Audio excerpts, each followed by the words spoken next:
ఎరా వినాయక చవితి బాగా జరిగిందా? వినాయక స్వామి లడ్డు వేలం వేయడం జరుగుతుంది. గ్రామ ప్రజలందరూ దేవాలయం వద్దకు రావాల్సిందిగా కోరుతున్నాం. లడ్డు వేలం పాట జరుగుతుంది బావా. లెక్కలేదురా.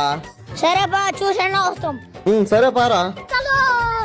వినాయక స్వామి లడ్డు వేలం వేయడం జరుగుతుంది. స్వామివారి పాట 1116, 2000, 3000, 4000, మావా పాట 5000.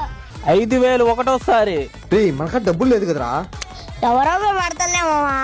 10,000, 10,000 ఒకటోసారి. మావా పాట 15000. 15,000 ఒకటోసారి. 20,000, 20,000, 25,000, 25,000 ఒకటోసారి. మావా పాట నువ్వు ఉండరా, నేను పాడతా. 30,000, 30,000 ఒకటోసారి, రెండోసారి, మూడోసారి. ఇదొక హఠాత్ పరిణామం, ఎవరు ఊహించనటువంటిది.